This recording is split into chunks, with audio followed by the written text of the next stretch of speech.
Work of Art in the Age of Mechanical Reproduction by Walter Benjamin, 1936. Our fine arts were developed, their types and uses were established in times very different from the present, by men whose power of action upon things was insignificant in comparison with ours. But the amazing growth of our techniques, the adaptability and precision they have attained, the ideas and habits they are creating, make it a certainty that profound changes are impending in the ancient craft of the beautiful. In all the arts, there is a physical component which can no longer be considered or treated as it used to be, which cannot remain unaffected by our modern knowledge and power. For the last 20 years, neither matter nor space nor time has been what it was from time immemorial. We must expect great innovations to transfer the entire technique of the arts, thereby affecting artistic invention itself and perhaps even bring about an amazing change in our very notion of art. Paul Valéry. Preface. When Marx undertook his critique of the capitalistic mode of production, this mode was in its infancy. Marx directed his efforts in such a way as to give them prognostic value. He went back to the basic conditions underlying capitalistic production and through his presentation showed what could be expected of capitalism in the future. The result was that one could expect it not only to exploit the proletariat with increasing intensity, but ultimately to create conditions which would make it possible to abolish capitalism itself.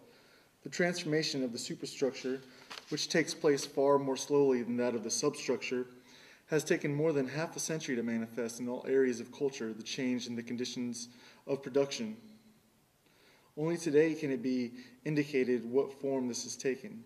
Certain prognostic requirements should be met by these statements. However, theses about the art of the proletariat after its assumption of power or about the art of classless society would have less bearing on these demands than theses about the developmental tendencies of art under present conditions of production. Their dialectic is no less noticeable in the superstructure than in the economy. It would therefore be wrong to underestimate the value of such theses as a weapon. They brush aside a number of outmoded concepts, such as creativity and genius, eternal value, and mysterious concepts whose uncontrolled and at present most uncontrollable application would lead to the processing of data in the fascist sense. The concepts which are introduced in the theory of art in what follows differs from the most familiar terms in that they are completely useless for the purposes of fascism. They are, on the other hand, useful for the formation of revolutionary demands in the politics of art. 1. In principle, a work of art has always been reproducible. In principle, a work of art has always been reproducible. Man-made artifacts could always be imitated by men. Replicas were made by pupils in practice of their craft, by masters for diffusing their works, and finally by third parties in the pursuit of gain. Mechanical reproduction of a work of art, however, represents something new. Historically, it advanced intermittently and in leaps at long intervals, but with accelerated intensity. The Greeks knew only two procedures of technically reproducing works of art: founding and stamping. Bronzes, terracottas, and coins were the only artworks which they produced in quantity. All others were unique and could not be mechanically reproduced. With the woodcut, graphic art became mechanically reproducible for the first time, long before script became reproducible by print. The enormous change which printing, the mechanical reproduction of writing, has brought about in literature are a familiar story. However, within the phenomenon which we are here examining from the perspective of world history, print is merely a special, though particularly important case. During the Middle Ages, engraving and etching were added to the woodcut. At the beginning of the 19th century, lithograph made its appearance. With lithography, the technique of reproduction reached an essential new stage. This much more direct process was distinguished by the tracing of the design on a stone rather than its incision on a block of wood, or its etching on the copper plate, and permitted graphic art for the first time to put its products on the market, not only in large numbers as hitherto, but also in daily changing forms. Lithography enabled graphic art to illustrate everyday life, and it began to keep pace with printing, but only a few decades after its invention. Lithography was surpassed by photography. For the first time in the process of pictorial reproduction, photography freed the hand of the most important artistic functions which henceforth devolved only upon the eye looking into the lens. Since the eye perceived more swiftly than the hand can draw, the process of pictorial reproduction was accelerated so enormously that it could keep pace with speech. A film operator shooting a scene in the studio captures the image at the speed of the actor's speech. As lithography virtually implied the illustrated newspaper, so did photography foreshadow the sound film. The technical reproduction of sound was tackled at the end of the last century. These convergent endeavors made predictable a situation which Paul Valéry pointed up in his sentence, "Just as water, gas, and electricity are brought into our houses from far off to satisfy our needs in response to a minimal effort, so we shall be supplied with visual or auditory images, which will appear and disappear at a simple movement of the hand, hardly more than a sign." Around 1900, technical reproduction had reached a standard that not only permitted it to reproduce all transmitted works of art, and thus to cause the most profound change in their impact upon the public, it also had captured a place of its own among the artistic processes. For the study of this standard, nothing is more revealing than the nature of the repercussions that these two different manifestations, the reproduction of work of art and the art of the film, have had on art in its traditional form. 2. Even the most perfect reproduction of a work of art is lacking in one element, its presence in time and space, its unique existence at the place where it happens to be. This unique existence of the work of art determines the history to which it's subject throughout the time of its existence. This includes the changes which it may have suffered in physical condition over the years, as well as various changes in its ownership. The traces of the first can be revealed only by chemical or physical analysis, which is impossible to perform on reproduction. Changes of ownership are subject to a tradition which must be traced from the situation of the original. The presence of the original is the prerequisite to the concept of authenticity.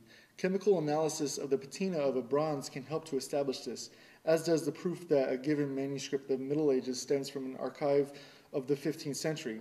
The whole sphere of authenticity is outside technical, and of course not only technical, reproducibility. Confronted with its manual reproduction, which is usually branded as a forgery, the original preserved all its authority. Not so vis-a-vis forgery. Confronted with its manual reproduction, which was usually branded as a forgery, the original preserved all its authority. Not so vis-a-vis technical reproduction. The reason was twofold. First, process reproduction is more independent of the original than manual reproduction. For example, in photography, process reproduction can bring out those aspects of the original that are unattainable to the naked eye, yet accessible to the lens, which is adjustable and chooses its angle at will. In photographic reproduction, with the aid of certain processes, such as enlargement or slow motion, can capture images which escape natural vision. Secondly, technical reproduction can put the copy of the original into situations which would be out of reach for the original itself. Above all, it enables the original to meet the beholder halfway, be it in the form of photography or a phonograph record. The cathedral leaves its locale to be received in the studio of a lover of art. The choral production, performed in the auditorium or in the open air, resounds in the drawing room. The situations into which the product of mechanical reproduction can be brought may not touch the actual work of art, yet the quality of its presence is always depreciated. This holds not only for the artwork, but also, for instance, for a landscape which passes in review before the spectator in a movie. In the case of the art object, a most sensitive nucleus, namely its authenticity, is interfered with, whereas no natural object is vulnerable on that score. The authenticity of a thing is the essence of all that is transmittable from its beginning, ranging from its substantive duration.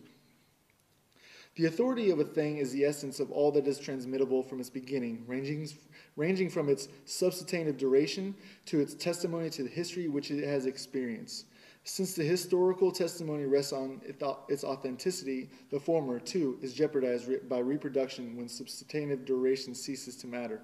And what is really jeopardized when the historical testimony is affected is the authority of the object.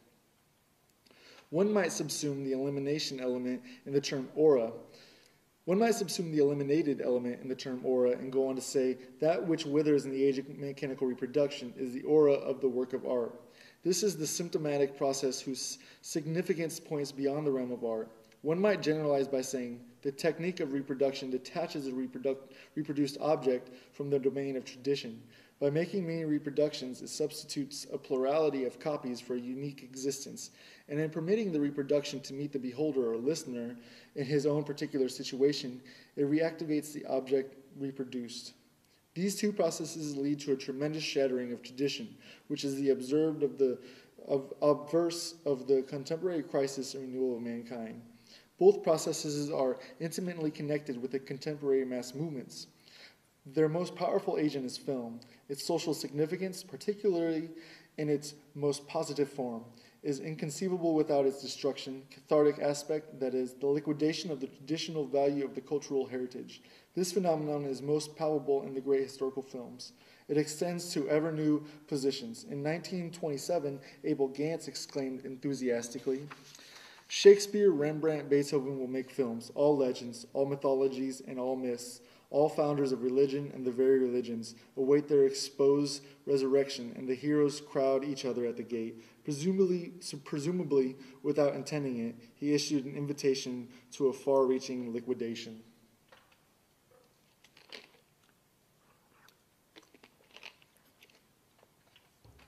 Three. During long periods of history, the mode of human sense perception changes with humanity's entire mode of existence.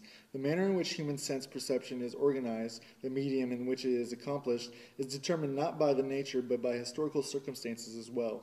The 5th century, with its great shifts of population, saw the birth of the late Roman art industry and the Vienna Genesis, and there developed not only an art different from that of antiquity, but also a new kind of perception. The scholars of the Viennese schools, Regel and Wyckoff, who resisted the weight of classical tradition under which these latter art forms had been buried, were the first to draw conclusions from them concerning the organization of perception at the time. However far-reaching their insight, these scholars limited themselves to showing the significant formal hallmark which characterized perception in the late Roman times. They did not attempt and, perhaps, saw no way to show the social transformations expressed by these changes of perception. The condition of an analogous insight are more favorable in the present. If changes in the medium of contemporary perception can be comprehended as decay of the aura, it is possible to show its social causes. The concept of aura, which has proposed above the reference to historical objects, may usefully be illustrated with reference to the aura of natural ones. We define the aura of the latter as a unique phenomenon of a distance, however close it may be. If, while resting on a summer afternoon, you follow with your eyes a mountain range on the horizon, or a branch which casts its shadow over you, you experience the aura of those mountains, of that branch. This image makes it easy to comprehend the social basis of the contemporary decay of the aura. It rests on two circumstances, both of which are related to the increasing significance of the masses in contemporary life, namely the desire of contemporary masses to bring things closer, spatially and humanly, which is just as ardent as their bent towards overcoming the uniqueness of every reality by accepting its reproduction. Every day the urge grows stronger to get a hold of an object at very close range by way of its likeness, its reproduction. Unmistakably, reproduction as offered by picture magazines and newsreels differs from the image seen by the unarmed eye. Uniqueness and permanence are as closely linked to the latter as are transistoriness and reproducibility in the former. To pry an object from its shell, to destroy its aura, is the mark of a perception whose sense of the universal equality of things has increased to such a degree that it extracts it even from a unique object by means of reproduction. Thus is manifested in the field of perception what in the theoretical sphere is noticeable in the increasing importance of statistics. The adjustment of reality to the masses and of the masses to reality is a process of unlimited scope as much as thinking as for perception. 4.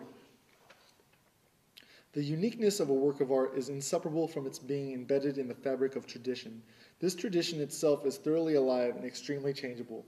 An ancient statue of Venus, for example, stood in a different traditional context with the Greeks, who made it an object of veneration, than with the clerics of the Middle Ages, who viewed it as an ominous idol. Both of them, however, were equally confronted with this uniqueness, that is, its aura. Originally, the contextual integration of art and tradition found its expression in the cult. We know that the earliest artworks originated in the service of the ritual. First the magical, then the religious kind. It is significant that the existence of the work of art with reference to its aura is never entirely separate from its ritual function. In other words, the unique value of the authentic work of art has its basis in ritual, the location of its original use value. This ritualistic basis, however remote, is still recognizable as secularized ritual even in the most profane forms of the cult of beauty. The secular cult of beauty, developed during the Renaissance and prevailing for 3 centuries, clearly showed that ritualistic basis in its decline and the first deep crisis which befell it. With the advent of the first truly revolutionary means of reproduction, photography, simultaneously with the rise of socialism, art sensed the approaching crisis which has become evident a century later. At the time, art reacted with the doctrine of art for art's sake, that is, with the theology of art.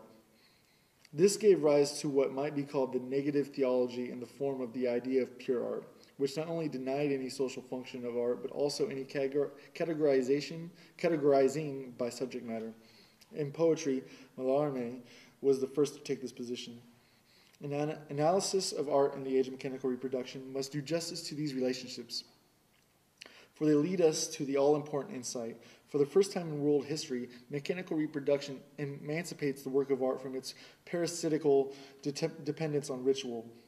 To an ever greater degree, the work of art reproduced becomes a work of art designed for reproducibility. From a photographic negative, for example, one can make any number of prints. To ask for the authentic print makes no sense, but the instant the criterion of authenticity ceases to be applicable to the artistic production, the total function of the art is reversed. Instead of being based on ritual, it begins to be based on another practice, politics. 5. Works of art are received and valued on different planes. 2 polar types stand out, the one with accent on its cult value and the other on the exhibition value of the work. Artistic production begins with ceremonial objects destined to serve in a cult. One may assume that what mattered was their existence, not their being on view. The elk portrayed by the man of the Stone Age on the wall of his cave was an instrument of magic. He did expose it to his fellow man, but in the main it was meant for the spirits. Today the cult value would seem to demand that the work of art remain hidden. Certain statues of gods are accessible only to the priests in the cella. Certain Madonnas remain covered nearly all year round. Certain sculptures on medieval cathedrals are invisible to the spectator on ground level. With the emancipation of the various art practices from ritual go increasing opportunities for the exhibition of their products. It is easier to exhibit a portrait bust that can be sent here and there than to exhibit the statue of a divinity that has its fixed place in the interior of a temple. The same holds for the painting as against the mosaic or fresco that preceded it. And even though the public presentability of a mass originality may have been just as great as that of a symphony, the later originated at the moment when its public presentability promised to surpass that of the mass. With the different methods of technical reproduction of a work of art, its fitness for exhibition increased to such an extent that the quantitative shift between the 2 poles turned into a qualitative transformation of its nature. This is comparable to the situation of the work of art in prehistoric times when, by the absolute emphasis on its cult value, it was, first and foremost, an instrument of magic. Only later did it come to be recognized as a work of art. In the same way today, by the absolute emphasis on its exhibition value to the work of art becomes creation with entirely new functions, among which the one we are conscious of, the artistic function, later may be recognized as incidental. This much is certain. Today, photography and film are the most serviceable exemplifications of this new function. 6. In photography, exhibition value begins to displace cult value all along the line. The cult value does not give way without resistance. It retires into the ultimate retrenchment, the human countenance. It is no accident that the portrait was the focal point of early photography. The cult of remembrance of loved ones, absent or dead, offers a last refuge for the cult value of the picture. For the last time, an aura emanates from the early photographs into the fleeting expressions of a human face. This is what constitutes their melancholy, incomparable beauty. But as man withdraws from the photographic image, the exhibition value for the first time shows its superiority to the ritual value. To have pinpointed this new stage constitutes the incomparable significance of Atget, who around 1900 took photographs of deserted Paris streets. It has quite justly been said of him that he photographed them like scenes of crime. The scene of a crime, too, is deserted. It is photographed for the purpose of establishing evidence. With Atget, photographs became standard evidence for historical occurrences and acquired a hidden political significance. They demand a specific kind of approach. Free-floating contemplation is not appropriated to them. They stir the viewer. He feels challenged by them in a new way. At the same time, picture magazines begin to put up signposts for him. Right ones or wrong ones, no matter. For the first time, captions have become obligatory, and it is clear that they have an altogether different character than the title of a painting. The directives which the caption give to those looking at pictures in illustrated magazines soon became even more explicit and more imperative in the film, where the meaning of each single picture appears to be prescribed by the sequence of all preceding ones. 7. The 19th century dispute as to the artistic value of painting versus photography today seems devious and confused. This does not diminish its importance. However, if anything, it underlines it. The dispute was in fact the symptom of a historical transformation, the universal impact of which was not realized by either of the rivals. When the age of mechanical reproduction separated art from its basis and cult, the semblance of its autonomy disappeared forever. The resulting change in the function of art transcended the perspective of the century. For a long time, it even escaped that of the 20th century, which experienced the development of the film. Earlier, much futile thought had been devoted to the question of whether photography is an art. The primary question, whether the very invention of photography had not transformed the entire nature of art, was not raised. Soon, the film theoreticians asked the same ill-considered question with regard to film. But the difficulties with which photography caused traditional aesthetics were mere child's play as compared to those raised by the film. Whence the insensitive and forced character of early theories of the film. Abel Gance, for instance, compares the film with hieroglyphics. Here, by a remarkable regression, we have come back to the level of expression of the Egyptians. Pictorial language has not yet matured because our eyes have not yet adjusted to it. There is yet insufficient respect for, insufficient cult of what is expressed. Or, in the words of Sven Mars, what art has been granted to a dream more poetical and more real at the same time. Approached in this fashion, the film might represent an incomparable means of expression. Only the most high-minded persons in the most perfect and mysterious moments of their lives should be allowed to enter its ambience. Alexander Arnault concludes his fantasy about the silent film with the question, do not all the bold descriptions we have given amount to the definition of prayer? It is instructive to note how their desire to class the film among the arts forces these theoreticians to read ritual elements into it with a striking lack of discretion.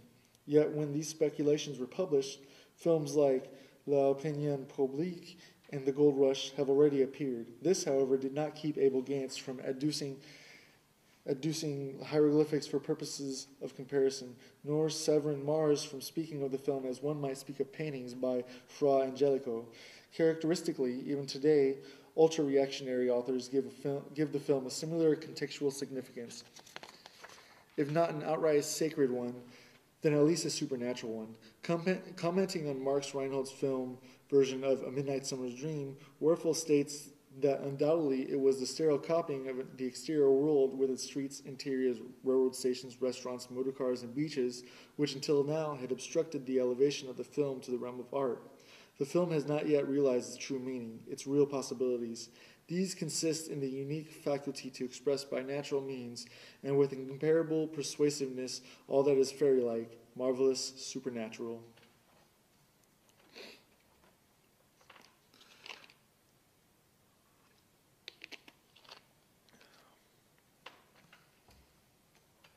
The artistic performance of a stage actor is definitely presented to the public by an actor in person. That of the screen actor, however, is presented by a camera, with a twofold consequence. The camera that presents the performance of the film actor to the public need not respect the performance as an integral whole. Guided by the cameraman, the camera continually changes its position with respect to the performance.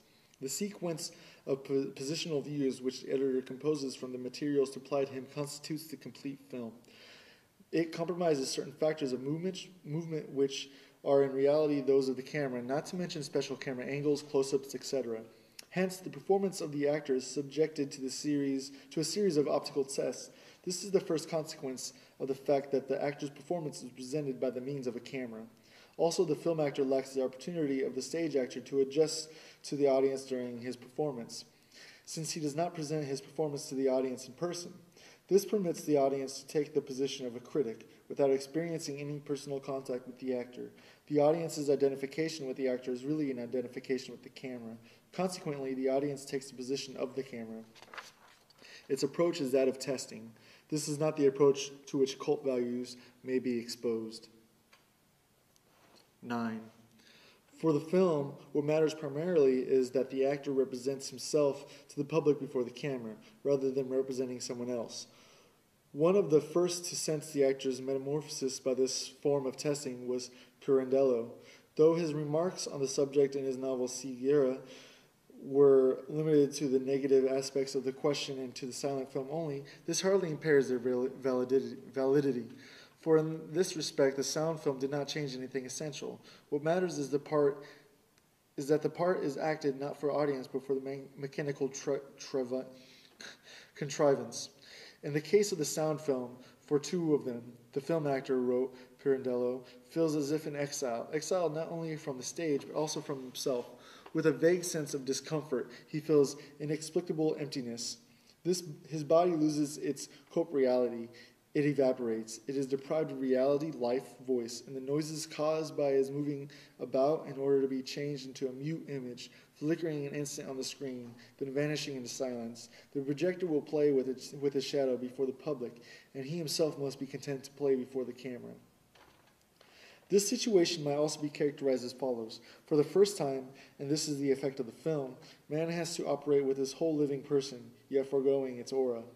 For aura is tied to his presence. There can be no replica of it. The aura which, on the stage, emanates from Macbeth cannot be separated from the spectator of that of the actor. However, the singularity of the shot in the studio is that the camera is substitute for the public. Consequently, the aura that envelops the actor vanishes, and with it the aura of the figure he portrays. It is not surprising that it should be dramatists such as Pirandello, who, characterizing the film, inadvertently touches on the very crisis in which we see in theater. Any thorough study proves that there is indeed no greater contrast than that of the stage play to a work of art that is completely subject or, like the film, founded in mechanical reproduction. Experts have long recognized that in the film, the greatest effects are almost always obtained by acting as little as possible. In 1932, Rudolf Arnheim saw the latest trend in treating the actor as a stage prop chosen for its characteristic and inserted as at the proper place. With this idea, something else is closely connected. The stage actor identifies himself with the character of his role. The film actor very often is denied this opportunity. His creation is by no means all of a piece. It is composed of many separate performances. Besides certain fortuitous considerations such as cost of studio availability of fellow players, decor, etc., there are elementary necessities of equipment that split the actor's work into a series of manageable episodes. In particular, lighting and its installation require the presentation of an event that, on the screen, unfolds as a rapid and unified scene. In the sequence of separate shootings, which may take hours in the studio, not to mention more obvious montage. Thus, a jump from the window can be shot in the studio as a jump from the scaffolding, and the ensuing flight, if need be, can be shot weeks later when outdoor scenes are taken. Four more paradoxical cases can easily be construed. Let's assume that an actor is supposed to be startled by a knock at the door. If his reaction is not satisfactory, the director can resort to an expedient. When the actor happens to be at the studio again, he has a shot fired behind him without his being forewarned of it. The frightened reaction can be shot now and be cut into the screen version. Nothing more strikingly shows that art has left the realm of the beautiful semblance, which so far had been taken to be the only sphere where art could thrive. 10. The feeling of strangeness that overcomes the actor before the camera, as Pirandello describes it, is basically of the same kind as the estrangement felt before one's own image in the mirror. But now the reflected image has become separable, transmutable, and where is it transported? Before the public. Never for a moment does the screen actor cease to be conscious of this fact. While facing the camera, he knows that ultimately he will face the public, the consumers who constitute the market. This market, where he offers not only his labor but also his whole self, his heart and soul, is beyond his reach. During the shooting, he has as little contact with any article made in the factory. This may contribute to the oppression, that new anxiety which, according to Pirandello, grips the actor before the camera. The film responds to the shriveling of the aura with an artificial buildup of the personality outside the studio. The cult of the movie star, fostered by the money of the film industry, preserves not the unique aura of the person, but the spell of the personality, the phony spell of a commodity. So long as the movie maker's capital sets the fashion, as a rule, no other revolutionary merit can be accredited to today's film than the promotion of a revolutionary criticism of traditional concepts of art. We do not deny that in some cases today's films can also promote revolutionary criticism of social conditions, even of the distribution of property. However, our present study is no more significantly concerned with this than is the film production of Western Europe. It is inherent in the technique of the film as well as that of sports that everybody who witnesses its accomplishments is somewhat of an expert. This is obvious to anyone listening to a group of newspaper boys leaning on their bicycles and discussing the outcome of a bicycle race. It is not for nothing that newspaper publishers arrange races for the delivery boys. These arouse great interest among the participants, for the victor has an opportunity to rise from delivery boy to professional racer. Similarly, the newsreel offers everyone the opportunity to rise from passerby to movie extra. In this way, any man might even find himself part of a work of art, as witness Vertov's 3 songs about Lenin or Aveen's Voronezh. Any man today can lay claim to being filmed. This claim can best be elucidated by a comparative look at the historical situation of contemporary literature. For centuries, a small number of writers were confronted by many thousands of readers. This changed toward the end of the last century.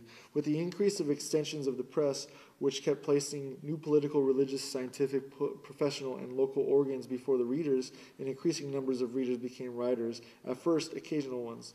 It began with the daily press opening to its readers space for letters to the editor, and today there is hardly a gainful employed European who could not, in principle, find an opportunity to publish somewhere or other comments on his work, grievances, documentary reports, or that sort of thing. Thus, the distinction between author and public is about to lose its basic character. The difference between merely functional, it may vary from case to case. At any moment, the reader is ready to turn into a writer. As expert which he had to become willy-nilly in an extremely specialized work process, even if only in some minor respect, the reader gains access to authorship. In the Soviet Union, work itself is given a voice. To present it verbally is part of a man's ability to perform the work. Literary license is now founded on polytechnic rather than the specialized training and thus become common property. All this can be easily applied to the film, where transitions that in literature took centuries have come about in a decade. In cinematic practice, particularly in Russia, this changeover has partially become established reality. Some of the players whom we meet in Russia films are not actors in our sense, but people who portray themselves, and primarily in their own work process. In Western Europe, the capitalistic exploitation of the film denies consideration to modern man's legitimate claim to being reproduced. Under these circumstances, the film industry is trying hard to spur the interest of the masses through illusion-promoting spectacles and dubious speculations. 11. The shooting of a film, especially of a sound film, affords a spectacle unimagined anywhere and any time before this. It presents a process in which it is impossible to assign to a spectator a viewpoint which would exclude from the actual scene such extraneous accessories as camera equipment, lighting machinery, staff assistants, etc., unless his eye were on a line parallel with the lens. This circumstance, more than any other, renders superficial and insignificant any possible similarity between a scene in the studio and one on stage. In the theater, one is well aware of the place from which the play cannot immediately be detected as illusionary. There is no such place for the movie scene that is being shot. Its illusionary nature is that of a second degree, the result of cutting. That is to say, in the studio, the mechanical equipment has penetrated so deeply into reality that its pure aspect, freed from the foreign substance of equipment, is the result of a special procedure, namely the shooting by the specially adjusted camera and the mounting of the shot together with other similar ones. The equipment-free aspect of reality here has become the height of artifice. The site of immediate reality has become an orchard in a land of technology. Even more revealing is the comparison of these circumstances, which differ so much from those of the theater, with the situation in painting. Here the question is, how does the cameraman compare to the painter? To answer this, we must take recourse to analogy with a surgical operation. The surgeon represents the polar opposite of the magician. The magician heals a sick person by the laying on of hands. The surgeon cuts into the painter's body. The magician maintains a natural distance between the patient and himself, though he reduces it very slightly by the laying on of hands. He greatly increases it by virtue of his authority. The surgeon does exactly the reverse. He greatly diminishes the distance between himself and the patient by penetrating into the patient's body and increases it but little by the caution with which his hand moves among the organs. In short, in contrast to the magician, who is still hidden in the medical practitioner, the surgeon, at the decisive moment, abstains from facing the patient man to man. Rather, it is through the operation that he penetrates into him. Magician and surgeon compare to painter and cameraman. The painter maintains in his work a natural distance from reality. The cameraman penetrates deeply into its web. There is tremendous difference between the pictures they obtain. That of the painter is a total one. That of the cameraman consists of multiple fragments which are assembled under a new law. Thus, for contemporary man, the representation of reality by the film is incomparably more significant than that of the painter, since it offers, precisely because of the thoroughgoing permeation of reality with mechanical equipment, an aspect of reality which is free of all equipment, and that is what one is entitled to ask from a work of art. 12. Mechanical reproduction of art changes the reaction of the masses towards art. The reactionary attitude towards a Picasso painting changes into the progressive reaction towards a Chaplin movie. The progressive reaction is characterized by the direct, immediate fusion of visual and emotional enjoyment with the orientation of the expert. Such fusion is of great social significance. The greater the decrease in the social significance of an art form, the sharper the distinction between criticism and enjoyment by the public. The conventional is uncritically enjoyed, and the truly new is criticized with aversion. With regard to the screen, the critical and the receptive attitudes of the public coincide. The decisive reason for this is that individual reactions are predetermined by the mass audience response they are about to produce, and this is nowhere more profound than in the film. The moment these responses become manifest, they control each other. Again, the comparison with painting is fruitful. A painting has always had an excellent chance to be viewed by one person or by a few. This simultaneous contemplation of paintings by a large public, such as developed in the 19th century, is an early symptom of the crisis of painting, a crisis which was by no means occasioned by exclusively by photography, but rather in a relatively independent manner by the appeal of artworks to the masses. Painting simply is in no position to present an object for simultaneous collective experience, as it was possible for architecture at all times, for the epic poem in the past, and for the movie today. Although this circumstance in itself should not lead one to conclusions about the social role of painting, it does constitute a serious threat as soon as painting, under special conditions and, as it were, against its nature, is confronted directly by the masses.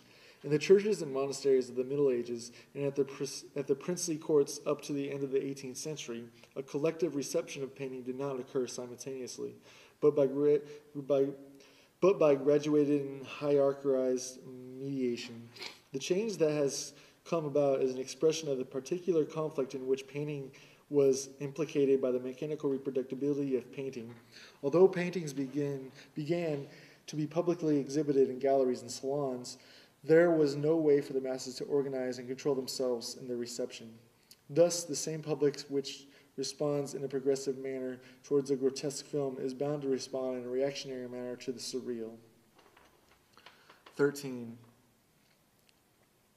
The characteristic of the film lie not only in the manner in which man presents himself to mechanical equipment, but also in the manner in which, by means of his apparatus, man can represent his environment. A glance at occupational psychology illustrates the testing capacity of the equipment. Psychoanalysis illustrates it in a different perspective. The film has enriched our film of perception with methods which can be illustrated by those of Freudian theory. 50 years ago, a slip of the tongue passed more or less unnoticed. Only exceptionally may such a slip have revealed dimensions of depth in a conversation which had seemed to be taking its course on the surface. Since the psychopathology of everyday life, things have changed. This book isolated and made analyzable things which had heretofore floated along unnoticed in the broad stream of perception.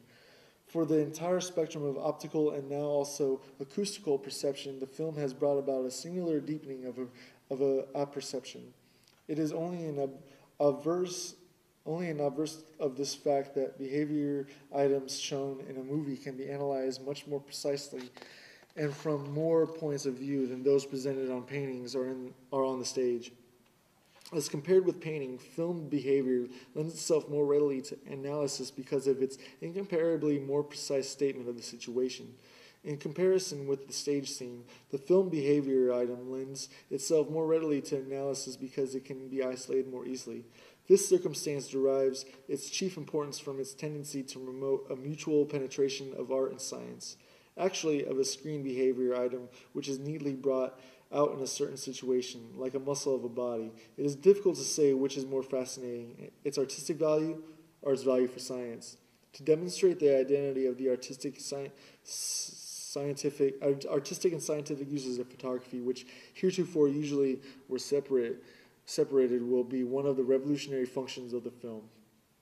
By close-ups of the things around us, by focusing on hidden details of familiar objects, by exploring commonplace milieus under the ingenious guidance of the camera, the film, on the one hand, extends our comprehension of the necessity which rule our lives. On the other hand, it manages to assure us of an immense and unexpected field of action. Our taverns and our metropolitan streets, our offices and furnished rooms, our railroad stations and our factories appear to have us locked up hopelessly. Then came the film and burst this prison world asunder by the dynamite of the 10th of a second, so that now, in the midst of its far-flung ruins and debris, we calmly and adventurously go traveling. With the close-up, space expands. With slow motion, movement is extended. The enlargement of a snapshot does not simply render more precise what in any case was visible, though unclear. It reveals entirely new structural formations of the subject. So, too, slow motion not only presents familiarity qualities of movement, but reveals in them entirely unknown ones, which, far from looking like retarded rapid movements, given the effects of singularity gliding, floating supernatural motions. Evidently, a different nature opens itself to the camera that opens to the naked eye, if only because an unconsciously penetrated space is substituted for a space consciously explored by man. Even if one has a general knowledge of the way people walk, one knows nothing of a person's posture during the fractional second of a stride. The act of reaching for a lighter or a spoon is familiar routine, yet we hardly know what really goes on between hand and metal, not to mention how this fluctuates with our mood. Here the camera intervenes with the resources of its lowering and liftings, its interpretations and isolations, its extensions and accelerations, its enlargements and reductions. The camera introduces us to unconscious objects as does psychoanalysis to unconscious impulses. 14. One of the foremost tasks of art has always been the creation of a demand which could be fully satisfied only later. The history of every art form shows critical epochs in which a certain art form aspires to effects which could be fully obtained only with a changed technical standard, that is to say, a new art form. The extravagancies and crudities of art which thus appear, particularly in the so-called decadent epochs, actually arise from the nucleus of its rich historical energies. In recent years, such barbarisms were abundant in Dadaism. It is only now that its impulses become discernible. Dadaism attempted to create by pictorial and literary means the effects which the public today seeks in the film. Every fundamentally new, pioneering creation of demand will carry beyond its goal. Dadaism did so to the extent that it sacrificed the market value which are so characteristic of the film in favor of higher ambitions, though of course it was not conscious of such intentions as here described. The Dadaists attach much less importance to the sales value of their work than to its uselessness for contemplative immersion. The studied degradation of their material was not the least of their means to achieve this uselessness. Their poems are word salad, containing obscenities and every imaginable waste product of language. The same is true of their paintings, on which they mount buttons and tickets. What they intended and achieved was a relentless destruction of the aura of their creations, which they branded as reproductions with the very means of production. Before a painting of Arps or a poem by August Stram, it is impossible to take time for contemplation and evaluation as one would before a canvas of Darien or a poem by Rilke. In the decline of middle-class society, contemplation became a school for asocial behavior. It was countered by distraction as a variant of social conduct. Dadaistic activities actually assured a rather vehement distraction by making works of art the center of scandal. One requirement was foremost, to outrage the public. From an alluring appearance or persuasive structure of sound, the work of art of the Dadaists became an instrument of ballistics. It hit the spectator like a bullet, happened to him, thus acquiring a tactile quality. It promoted a demand for the film, the distracting element of which is also primarily tactile, being based on changes of place and focus which periodically assail the spectator. Let us compare the screen on which a film unfolds with the canvas of a painting. The painting invites the spectator to contemplation. Before it, the spectator can abandon himself to his associations. Before the movie frame, he cannot do so. No sooner has his eye grasped the scene than it has already changed. It cannot be arrested. Duhamel, who detested the film and knows nothing of its significance, though sometimes of its structure, notes this circumstance as follows. I can no longer think what I want to think. My thoughts have been replaced by moving images. The spectator's process of association in view of these images is indeed interrupted by their constant sudden change. This constitutes the shocked effect of the film, which, like all shocks, should be cushioned by heightened presence of mind. By means of its technical structure, the film has taken the physical shock effect out of the wrappers in which Dadaism had, as it were, kept it inside the moral shock effect.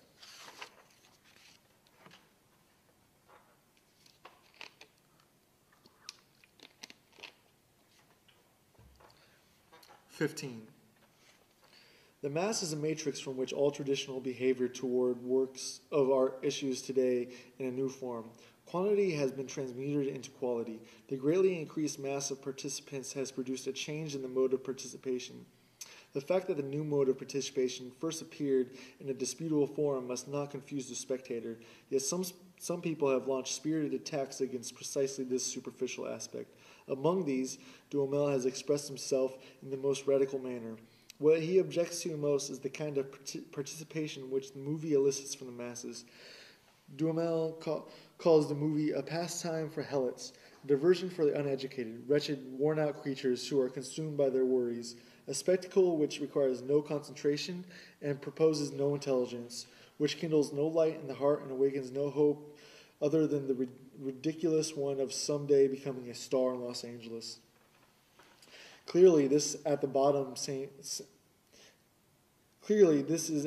the same ancient lament that the masses seek distraction, whereas art demands concentration from the spectator. That is a commonplace. The question remains whether it provides a platform for the analysis of the film. A closer look is needed here. Distraction and concentration form polar opposites, which may be stated as follows. A man who concentrates before a work of art is absorbed by it. He enters into this work of art the way legend tells of the Chinese painter when he reviewed his finished painting.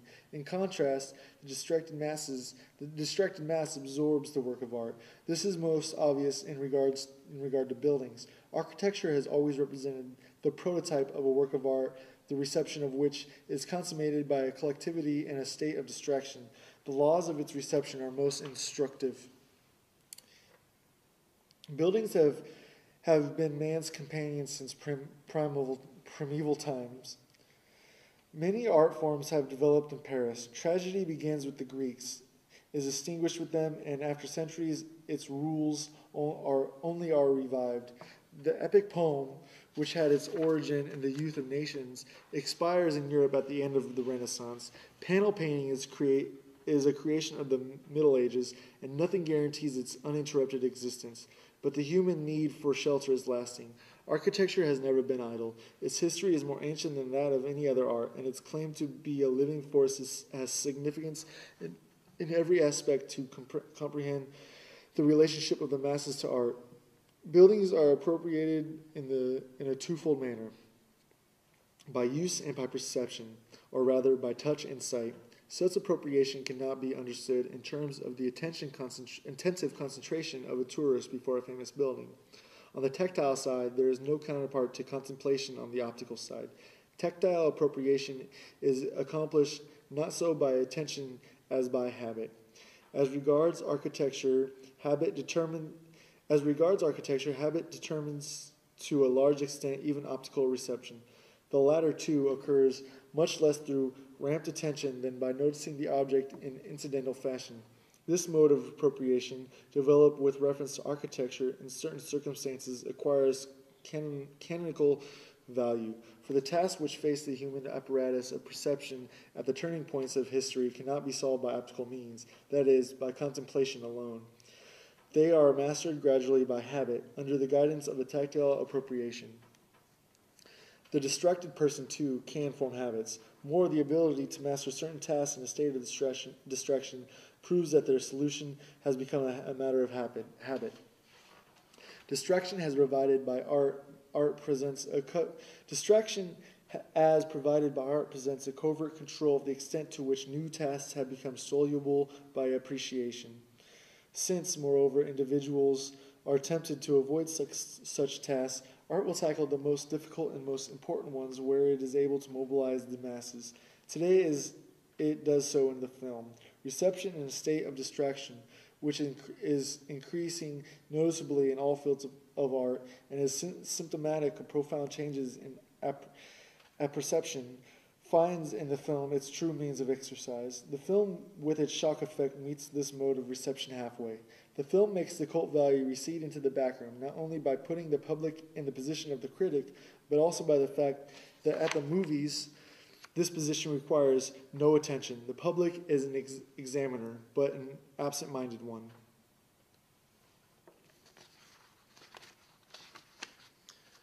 Epilogue. The growing proletarialization of modern man and the increased formation of masses are two aspects of the same process. Fascism attempts to organize the newly created proletarian masses without affecting the property structures which the masses strive to eliminate. Fascism sees its salvation in giving these masses not their right, but instead a chance to express themselves. The masses have a right to change property relations. Fascism seeks to give them an expression while preserving property. The logical result of fascism is the introduction of aesthetics into political life.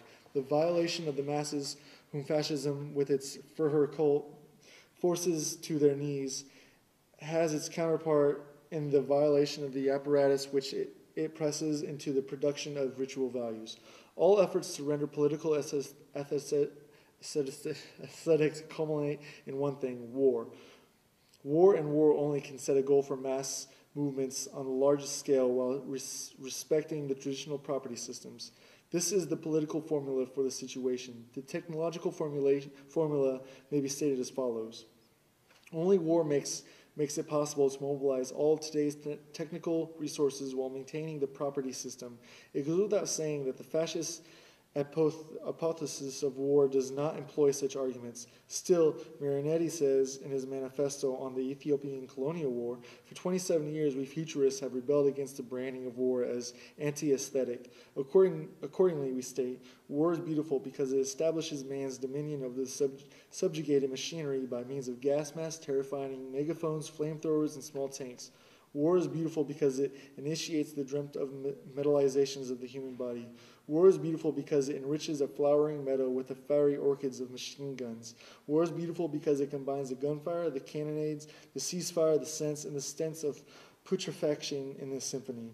War is beautiful because it creates new architecture like that of the big tanks, the geometrical formation flights, the smoke spirals from burning villages, and many others, poets and artists of futurism. Remember these principles of the aesthetic of war so that your struggle for a new literature and a new graphic art may be illuminated by them. This manifesto has a virtue of clarity. Its formulations deserve to be accepted by dialecticians. To the latter, the aesthetics of today's war appears as follows. If the natural utilization of productive forces is impeded by the property system, the increase in technical devices and speed and in the sources of energy will press for an unnatural utilization, and this is found in war. The destructiveness of war furnishes proof that society has not been mature enough to incorporate technology as its organ, that technology has not been sufficiently developed to cope with the elemental forces of society. The horrible features of imperialistic warfare are attributable to the discrepancies between the tremendous means of production and their inadequate utilization in the process of production. In other words, to unemployment and the lack of markets, imperialistic war is a rebellion of technology which collects in the form of human material the claim to which society has denied its natural material. Instead of draining rivers, society directs a human stream into a bed of trenches. Instead of dropping seeds from airplanes, it drops incendiary bombs over cities. And through gas warfare, the aura is abolished in a new way. Fa ars pere mundus, says fascism, and as Marinetti admits, expects war to supply the artistic gratification of a sense perception that has been changed by technology. This is evidently the consummate of l'art pour l'art. Mankind, which in Homer's time was an object of contemplation for the Olympian gods, now is one for itself.